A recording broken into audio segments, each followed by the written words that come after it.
Hello friends, இன்றைக்கி சூப்பரான சட்னி தான் பார்க்கலாங்க. அது என்ன சட்னின்னு பார்த்தீங்கன்னா, நம்ம உடம்புக்கு தேவையான ஹெல்த்தியான ஆரோக்கியமான சட்னி தாங்க. இது எப்படி செய்யலான்றதை நான் சொல்கிறேன் பாருங்க. அதாவது கொள்ளு பருப்பு அல்லது உளுவல் சொல்லுவோம் கிராமத்தில். அதை வச்சு உங்களுக்கு சட்னி செஞ்சு காமிச்சிருக்கேன். கொள்ளு பருப்பு மட்டும் வச்சு செஞ்சு காமிக்கலைங்க. அதோட இன்னும் ஹெல்த்தியாக்க இந்த மாதிரி மணத்தக்காளி, ஃப்ரெஷ்ஷான மணத்தக்காளியை வந்து சேர்த்து நான் உங்களுக்கு செஞ்சு காமிச்சிருக்கேன். இந்த சட்னியில் வந்து 2 பெனிஃபிட் இருக்குதுங்க. என்னன்னு பார்த்தீங்கன்னா, ஒன்று வந்து அல்சர், இன்னொன்று வந்து பார்த்திங்கன்னா இந்த பெல்லி ஃபேட், அதாவது தொப்பை, வயிற்று பகுதியில் இருக்கிற கொழுப்பு பகுதியெல்லாம் குறைக்கக்கூடிய இந்த சட்னி வந்து பெரும் உதவியாக உள்ளதுன்றதை வந்து நான் உங்களுக்கு செஞ்சு காமிக்கிறேன். சூப்பரான இந்த கொள்ளு சட்னி, மணத்தக்காளி கொள்ளு சட்னி நீங்களும் சாப்பிட்டு பாருங்கள். உங்களுடைய ஃபீட்பேக்ஸை சொல்லுங்கள் ஃப்ரெண்ட்ஸ். வாங்க எப்படி செய்யலான்றதை பார்க்கலாம். நம்ம சமைக்கும்போது நமக்கான ஆரோக்கியத்தை வந்து நம்ம சேர்த்து சமைக்கணுங்க. அந்த வகையில் அதாவது வயிற்றுப்புண், வாய்ப்புண், அல்சர், குடல் புண் இந்த மாதிரி பிரச்சனை இருக்கும்போது நம்ம வந்து தனியாக சட்னி செஞ்சு சாப்பிட்றது கொஞ்சம் ரேரான விஷயம். ப்ளஸ் வந்து உடம்பு வந்து ஃபேட்டாக இருக்கிறவங்க வந்து உடம்பை குறைக்கலாம் அப்படின்ற ஒரு ஃபீலிங்கில் இருப்பீங்க.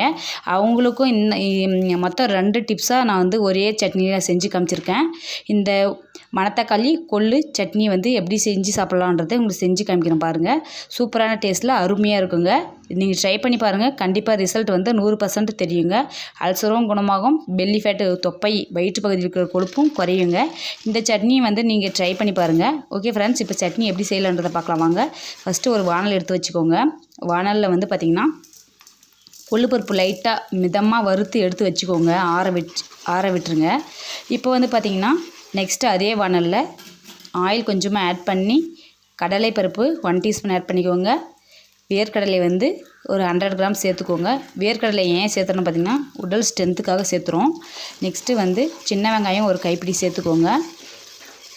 பூண்டு வந்து ஒரு கைப்பிடி தோல் நீக்கிட்டு சேர்த்துக்கோங்க. கம்பல்சரி பூண்டு சேர்த்தியே ஆகணுங்க. பூண்டு வந்து பார்த்திங்கன்னா கேஸ் ட்ரபிளை சரி பண்ணுங்க. சின்ன வெங்காயம் குளிர்ச்சி தருங்க. ப்ளஸ் கடலை பருப்பு வந்து பார்த்திங்கன்னா சட்னியை வந்து வாசனையாகவும் மணமாகவும் வைக்குங்க. அதுக்காக கடலை பருப்பு சேர்த்துக்கலாங்க. நெக்ஸ்ட்டு வந்து வரமிளகாய், அதாவது காய்ந்த மிளகாய் வந்து ஒரு 10 இல்லைதா 5 காரத்துக்கு தகுந்த மாதிரி சேர்த்துக்கோங்க. நெக்ஸ்ட்டு கறிவேப்பிலை ஒரு கொத்து தாராளமாக சேர்த்துக்கோங்க. கறிவேப்பிலை சொல்லவே தேவையில்லைங்க. சூப்பரான ஒரு பெனிஃபிட்டான ஒரு கறி லீவ்ஸ் அப்படின்னு சொல்லலாம். நெக்ஸ்ட்டு வந்து பார்த்திங்கன்னா தக்காளி வந்து 2 பழுத்த பழமாக சேர்த்துக்கோங்க. தக்காளி வந்து புளிப்புத்தன்மையை கொடுக்குங்க. அதோட சுவையும் சூப்பராக அருமையாக வருங்க. அதுக்காக சேர்த்துக்கலாங்க. நெக்ஸ்ட்டு வந்து சீரகம் சேர்த்துக்கோங்க. 1 டீஸ்பூன். சீரகம் வந்து நமக்கும் நம்மை சுற்றி சார்ந்தவங்களுக்கும் ரொம்ப நல்லதுன்னு சொல்லலாங்க. சீரகம் அதாவது டைஜஷன் ஆகுங்க. ஜீரணத்தை சரி பண்ணக்கூடிய ஒரு சீரகத்தை வந்து மிஸ் பண்ணாமல் சேர்த்துக்கோங்க. நெக்ஸ்ட்டு வந்து சால்ட்டு தேவையான அளவு சேர்த்துக்கோங்க. நான் வந்து முன்னாடியே ஏன் சேர்த்துருக்கேன்னு பார்த்தீங்கன்னா, நான் சால்ட்டில் கொஞ்சம் மறந்துடுவேங்க. அதனால் முன்னாடியே சேர்த்துருக்கேன் எக்ஸ்ட்ரா. அப்புறமா பார்த்திங்கன்னா ஒரு கொத்து கொத்தமல்லி சேர்த்துக்கோங்க. கொத்தமல்லி கம்பல்சரி சேர்த்துக்கணுங்க.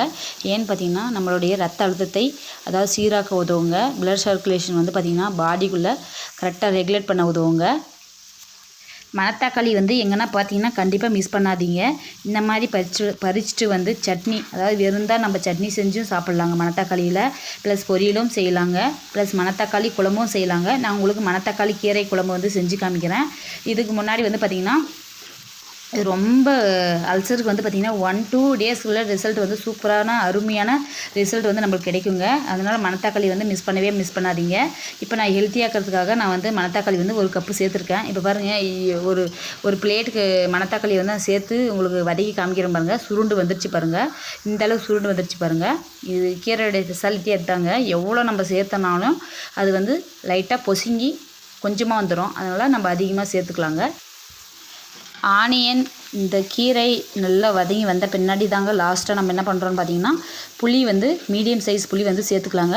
உங்களுக்கு புளி அதிகமாக வேணும்னா அதிகமாக சேர்த்துக்கோங்க, கம்மியாக வேணுனாலும் கம்மியாக சேர்த்துக்கோங்க. நான் மீடியம் சைஸ் புளி வந்து சேர்த்துருக்கேன். நல்லா மிக்ஸ் பண்ணிவிடுங்க. புளி வந்து முன்னாடியே போடாதீங்க. லாஸ்ட்டாக கீரையெல்லாம் வதங்கி வந்த பின்னாடி தாங்க போடணும். ஏன்னு பார்த்தீங்கன்னா சீக்கிரமாக வதங்கி வராதுங்க. லாஸ்ட்டாக தாங்க புளி சேர்த்துக்கணும். இந்த ஸ்டேஜில் என்ன பண்ணுறோன்னு பார்த்தீங்கன்னா நம்ம வறுத்து வச்சுருக்க கொள்ளுப்பருப்பை வந்து சேர்த்துக்கலாங்க. இது வந்து உடைக்கவும் தேவையில்லைங்க. நம்ம அப்படியே டைரெக்டாக சேர்த்துக்கலாங்க. வறுத்து வச்சதை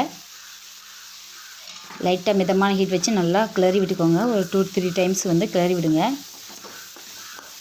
மிக்ஸ் பண்ணி விடுங்க.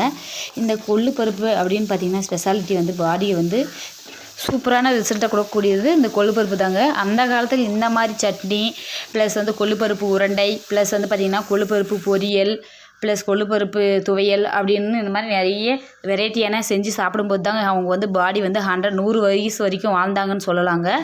இது வந்து பார்த்திங்கன்னா அவ்வளோ பெனிஃபிட்டான இந்த கொள்ளு பருப்பை வந்து நம்ம மிஸ் பண்ணக்கூடாது அப்படின்றது நான் உங்களுக்கு எடுத்துக்கிட்டால் சட்னி செஞ்சு காமிச்சிருக்கேன். ப்ளஸ் வந்து லாஸ்ட்டாக வந்து நல்லா வதங்கி வந்த ஸ்டேஜில் வந்து பார்த்திங்கன்னா தேங்காய் துருவல் கொஞ்சமாக சேர்த்துக்கோங்க. சூப்பராக நம்ம பொன்னிறமாக வறுத்து எடுத்து வச்சுக்கலாங்க. லைட்டாக ஒரு 5 to 10 மினிட்ஸ் வந்து ஆற விட்டு வச்சுக்கலாங்க சட்னி அரைக்கிறதுக்கு. இப்போ வந்து நான் அரைச்சி உங்களுக்கு காமிச்சிருக்க பாருங்கள். தண்ணி கொஞ்சமாக ஆட் பண்ணி நம்ம அரைச்சி எடுத்துக்கலாங்க. இந்தளவுக்கு திக்னஸாக நமக்கு சட்னி வந்து கிடச்சி வந்துடுங்க. கொள்ளுப்பருப்பு மணத்தக்காளி சட்னி வந்து சூப்பரான டேஸ்ட்டில் சுவையில் அருமையாக இருக்குங்க. நீங்களும் இதே மாதிரி ட்ரை பண்ணி பாருங்கள். சட்னி வந்து நம்மளுக்கு எந்த அளவுக்கு தேவையோ அந்த அளவுக்கு நம்ம அரைச்சி எடுத்து வச்சுக்கலாங்க. இப்போ சட்னிக்கு வந்து நம்ம தாளிப்பு சேர்த்துக்கலாங்க. ஃபஸ்ட்டு ஒரு பேன் வச்சுக்கோங்க. பேன் நல்லா ஹீட் ஆகிடுங்க. தேவையான அளவு ஆயில் ஆட் பண்ணிக்கோங்க. ஆயில் நல்லா ஹீட் ஆகிடுங்க. அந்த ஸ்டேஜில் கடுகு 1/4 டீஸ்பூன் ஆட் பண்ணி கடுகு நல்லா பொரிய விடுங்க. இந்த ஸ்டேஜில் கறிவேப்பிலையை ஒரு கொத்து, கொத்தமல்லி ஒரு கொத்து வந்து தாராளமாக சேர்த்துக்கோங்க. சேர்த்து நல்லா பொன்னிறமாக ப்ரௌனிஷாக வந்த பின்னாடி தீயை விடாமல் நம்ம என்ன பண்ணுறோம்னு பார்த்திங்கன்னா சட்னியில் அப்படியே வந்து நம்ம மாற்றிக்கலாங்க. சூப்பரான மணத்தக்காளி கொள்ளுப்பருப்பு சட்னி வந்து தயாராகிடுச்சிங்க. நீங்களும் இதே மாதிரி ட்ரை பண்ணி பாருங்கள். உங்களுடைய ஃபீட்பேக்கை சொல்லுங்கள் ஃப்ரெண்ட்ஸ். சுவையான ஆரோக்கியமான மணத்தக்காளி கொள்ளுப்பருப்பு சட்னி வந்து தயாராகிடுச்சிங்க. இது அல்சர் ப்ளஸ் வயிற்று ப்ராப்ளம் போன்ற எல்லா பிரச்சனையும் சரி பண்ணுங்க மணத்தக்காளி. இந்த கொள்ளுப்பருப்பு வந்து பார்த்திங்கன்னா உடல் ஃபேட்டை குறைக்கும், கொழுப்பு சக்தியை வந்து வெளியேற்றும், எக்கச்சக்க நன்மைகள் வந்து தரக்கூடிய இந்த மணத்தக்காளி கொள்ளு சட்னி நீங்களும் செஞ்சு ட்ரை பண்ணி பாருங்கள். ஓகே ஃப்ரெண்ட்ஸ், இந்த சேனல் உங்களுக்கு பிடித்திருந்தால் லைக் பண்ணுங்கள், ஷேர் பண்ணுங்கள், கமெண்ட் பண்ணுங்கள், சப்ஸ்கிரைப் பண்ணுங்கள். மறக்காமல் பெல் பட்டனை கிளிக் பண்ணுங்கள் ஃப்ரெண்ட்ஸ். அப்போ தான் நான் போடுற வீடியோ உங்களுக்கு உடனுக்குடன் வரும் ஃப்ரெண்ட்ஸ். பாய்.